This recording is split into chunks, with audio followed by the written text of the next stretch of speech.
Halo, welcome back to my channel.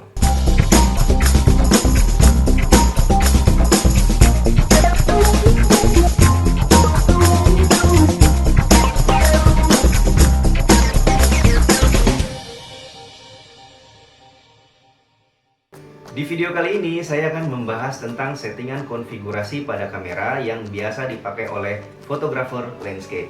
Di sini saya menggunakan kamera Sony A7 III. Jadi bagi kalian yang memiliki kamera Sony dan ingin memotret landscape, saya harap video ini dapat membantu kalian semua.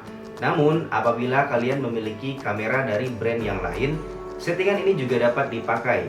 Hanya saja letak menunya akan berbeda karena setiap brand kamera memiliki tampilan menu yang berbeda-beda. Baiklah, langsung saja kita mulai step by step konfigurasi settingan pada kamera untuk landscape fotografi.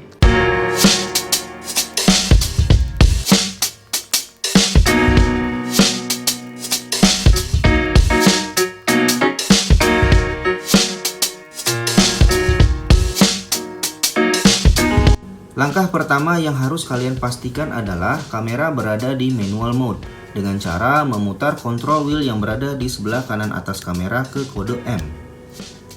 Dengan manual mode ini, kalian dapat mengontrol secara penuh exposure yang masuk ke dalam kamera.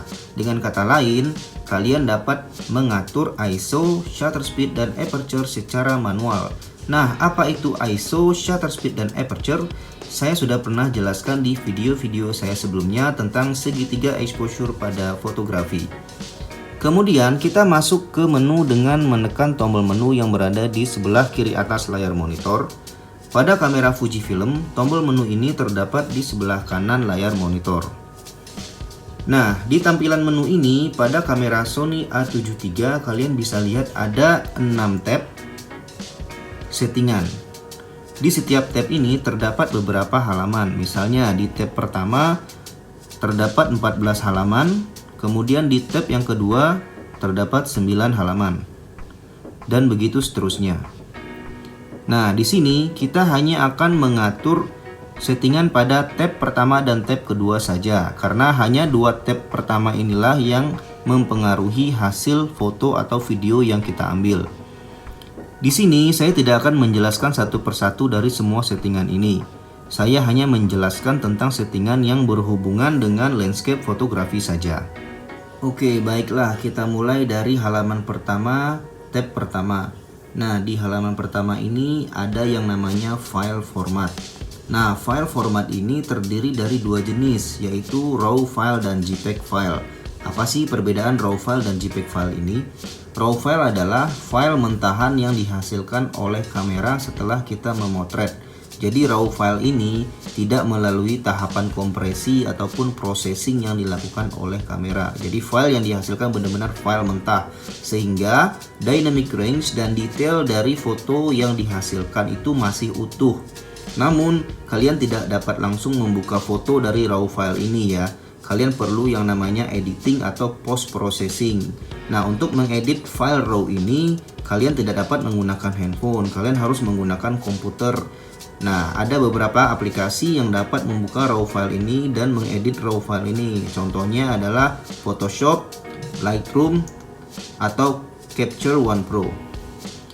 Sedangkan file JPEG adalah file yang dihasilkan oleh kamera setelah melalui tahapan kompresi dan processing. Jadi file JPEG ini dapat langsung kalian buka di HP kalian atau di laptop kalian. Biasanya file JPEG ini detailnya atau dynamic range-nya sudah tidak utuh lagi karena sudah melalui tahapan kompresi atau tahapan processing. Nah, untuk landscape fotografi kalian harus menggunakan file RAW agar dynamic range ataupun detail dari foto kalian masih terjaga. Kemudian berikutnya yaitu adalah RAW file type. Pastikan kalian memilih RAW file type yang uncompressed, tidak yang compressed, karena kalian tidak ingin file yang dihasilkan sudah melalui tahapan kompresi.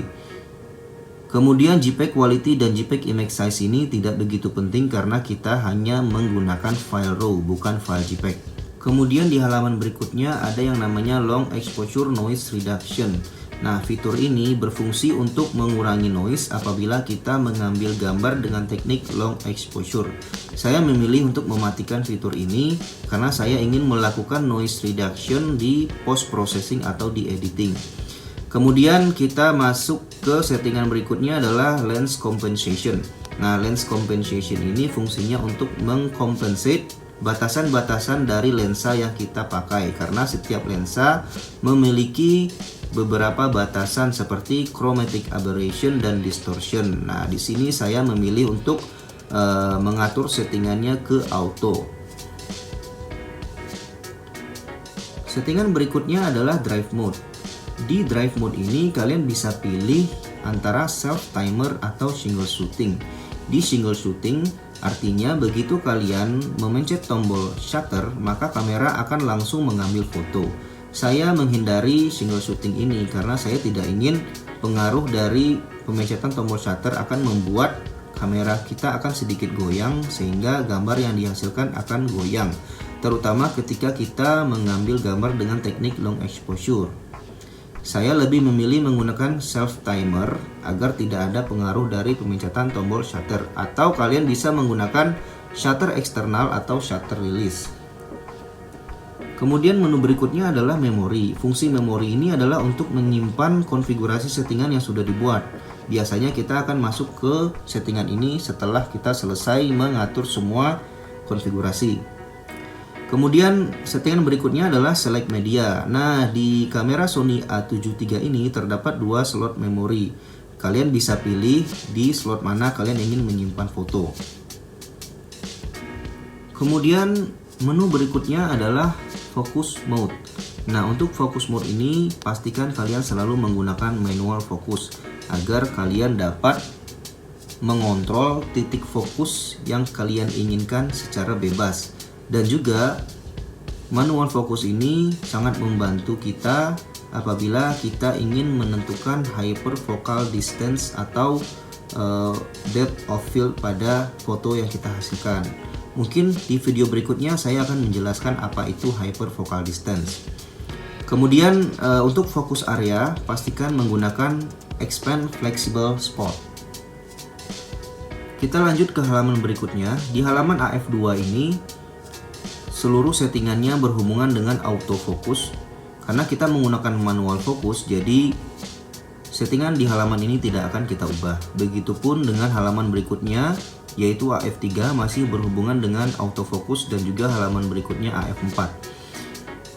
Kemudian halaman exposure 1 kita bisa lihat di sini ada settingan ISO. Pastikan kita menggunakan ISO yang rendah untuk landscape fotografi, karena ISO yang tinggi dapat menghasilkan noise pada foto. Pada kamera Sony A7 III, ISO-nya dapat mencapai ISO 50 yang terendahnya. Akan tetapi saya rekomendasikan kita menggunakan ISO di nilai 100, karena ISO rendah juga dikhawatirkan dapat menghilangkan detail atau dynamic range dari foto. Settingan berikutnya adalah metering mode. Untuk metering mode pastikan kalian menggunakan multi. Nah, apa itu metering? Metering itu adalah suatu tools di dalam kamera untuk menentukan intensitas cahaya yang berada di sekitar kamera. Nah, metering mode ini cukup membantu untuk menentukan settingan exposure, ISO, aperture, dan shutter speed yang cocok untuk kondisi cahaya di saat kita melakukan pemotretan. Kemudian lanjut halaman berikutnya. Untuk spot metering point pastikan menggunakan center. Untuk flash kita tidak menggunakan flash.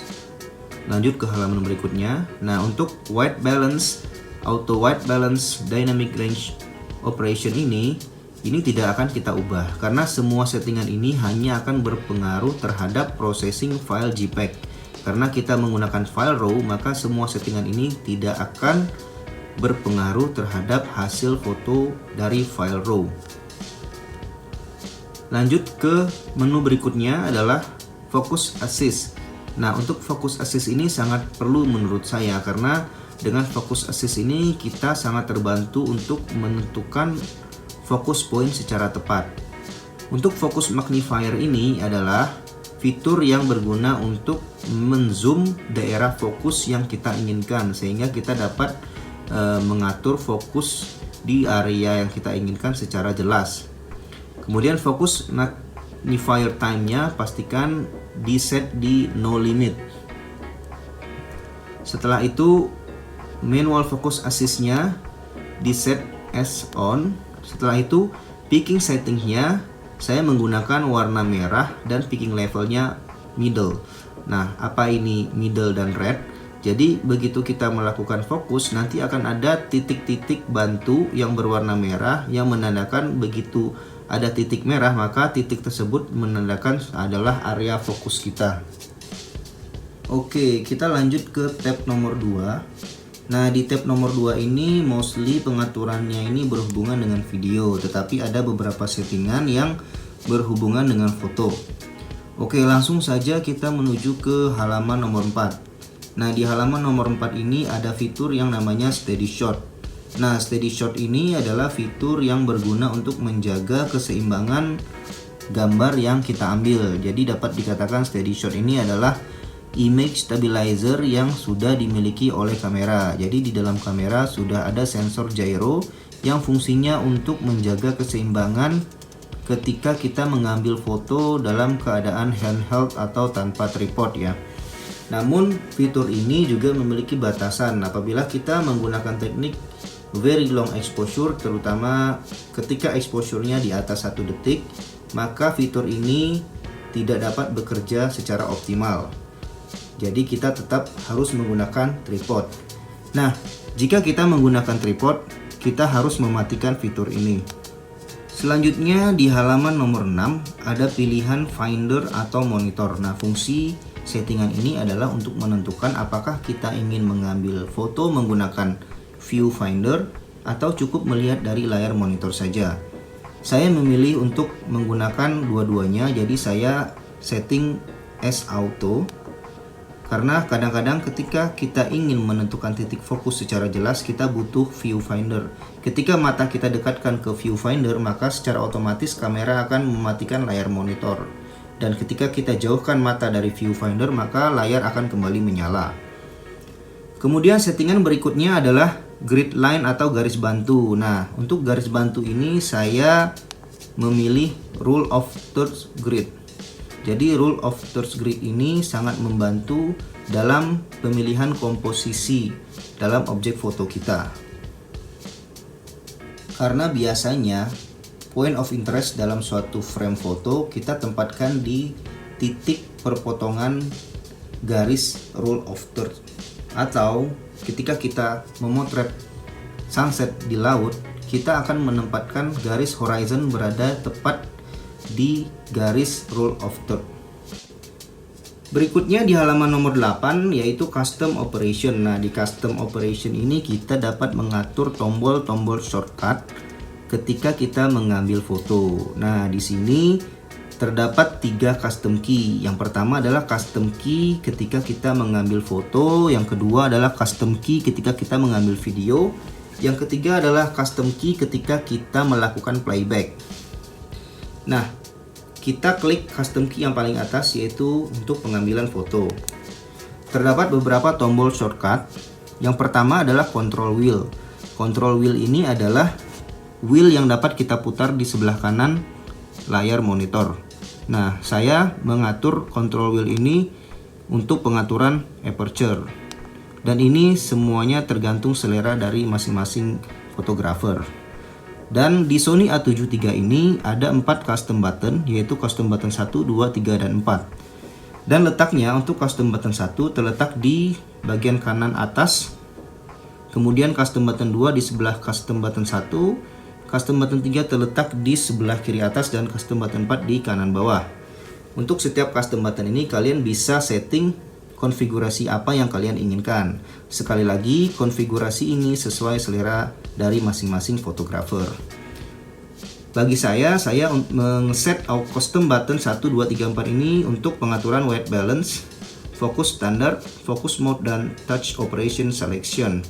Kemudian juga di halaman kedua ada yang namanya multi selection center button, yaitu untuk eye focus, kemudian center button untuk eye autofocus, kemudian left button saya gunakan untuk drive mode, right button saya gunakan untuk pengaturan ISO, dan down button saya gunakan untuk focus magnifier. Sekali lagi ya, custom key ini tergantung dari selera masing-masing. Sampai di sini konfigurasi untuk landscape fotografi sudah cukup ya. Jadi apabila kita ingin menyimpan konfigurasi ini, kita bisa kembali ke tab pertama dan di halaman ketiga. Jadi ada pilihan memori. Kita klik memori, kemudian kita tinggal pilih kita mau tempatkan konfigurasi ini di poin nomor 1 atau di poin nomor 2. Begitu kita klik di poin nomor 1, maka konfigurasi ini akan tersimpan di poin nomor 1. Nah, bagaimana caranya jika kita ingin memotret dengan konfigurasi yang sudah kita simpan tadi? Kita cukup memutar control wheel yang ada di atas sebelah kanan ke kode nomor 1. Oke, begitu kita putar ke kode nomor 1, maka otomatis settingan kamera kita sekarang siap dipakai untuk konfigurasi yang sudah kita simpan tadi. Atau jika kamera kalian tidak memiliki fitur penyimpanan konfigurasi ini, kalian cukup arahkan ke mode manual, karena settingan tadi sudah otomatis tersimpan ke mode manual kamera.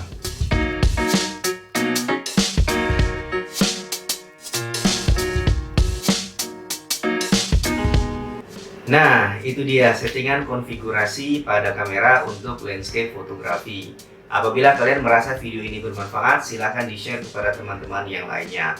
Terima kasih sudah menonton video saya, dan sampai ketemu lagi di video-video saya selanjutnya. Bye-bye!